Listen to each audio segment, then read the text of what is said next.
भगवत गीता में भगवान श्री कृष्ण ने जीवन के उस शाश्वत सत्य का वर्णन किया है जो मनुष्य को मोह के अंधकार से निकालकर प्रकाश की ओर ले जाता है। जीवन की असली सच्चाई ये नहीं है कि हम क्या संग्रह करते हैं, बल्कि ये है कि हम किस भाव से अपना कर्म करते हैं। श्री कृष्ण कहते हैं कि यह शरीर नश्वर है, जो जन्म लेता है उसकी मृत्यु निश्चित है, और जिसकी मृत्यु होती है उसका पुनर्जन्म भी ध्रुव है। इसलिए जो अनिवार्य है उस पर शोक करना व्यर्थ है।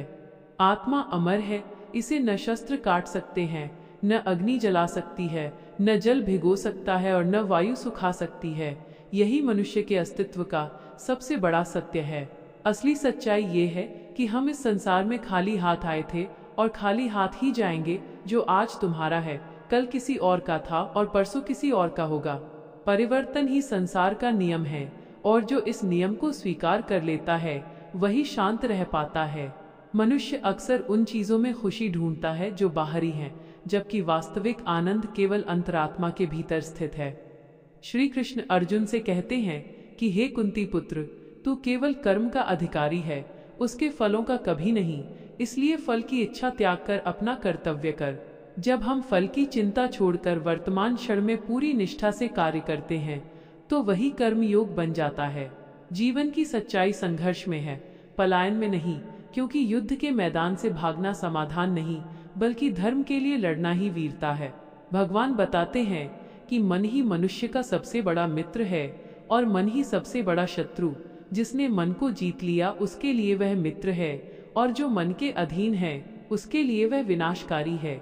असली प्रेरणा ये है कि ईश्वर हमारे बाहर नहीं बल्कि हमारे भीतर ही वास करते हैं, और हर जीव में उनका अंश मौजूद है।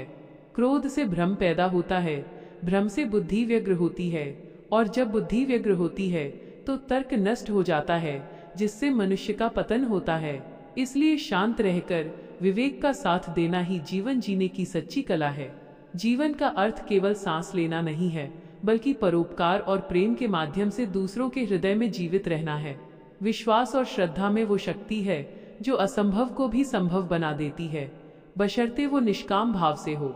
सच्चाई यह है कि हम कर्ता नहीं हैं, बल्कि उस परम चेतना के हाथ की एक कठपुतली मात्र हैं जो ब्रह्मांड का संचालन कर रही है। जब मनुष्य अहंकार को त्याग कर स्वयं को ईश्वर के चरणों में समर्पित कर देता है, तब उसे सारे भयों से मुक्ति मिल जाती है। श्री कृष्ण का संदेश है कि उदास मत हो, क्योंकि जो हुआ वो अच्छा हुआ, जो हो रहा है वो अच्छा हो रहा है, और जो होगा वो भी अच्छा ही होगा। अपना आत्मविश्वास कभी न खोएं, क्योंकि आपकी असली शक्ति आपकी आत्मा की पवित्रता में छिपी है। जीवन एक अवसर है स्वयं को जानने का, प्रकृति से जुड़ने का, और उस परम सत्य का अनुभव करने का जो समय और स्थान से परे है। हर चुनौती एक नई सीख लेकर आती है, और हर दुख हमें और अधिक मजबूत बनाने के लिए आता है। याद रखें कि अंधेरा चाहे कितना भी गहरा क्यों न हो, सूर्य की एक किरण उसे मिटाने के लिए काफी है। ठीक वैसे ही ईश्वर पर अटूट विश्वास आपके जीवन के हर संकट को दूर कर सकता है। अंततः जीवन की सबसे बड़ी सच्चाई प्रेम है, जो निस्वार्थ भाव से किया जाए वही ईश्वर तक पहुंचने का सबसे सुगम मार्ग है। श्री कृष्ण की मुस्कान हमें सिखाती है कि परिस्थितियों के बीच भी विचलित न होना ही वास्तविक योग है। आप जो भी करते हैं उसे ईश्वर को समर्पित करते चले, फिर न कोई बंधन होगा और न ही कोई पश्चाताप। यही जीवन का चरम लक्ष्य और परम सत्य है।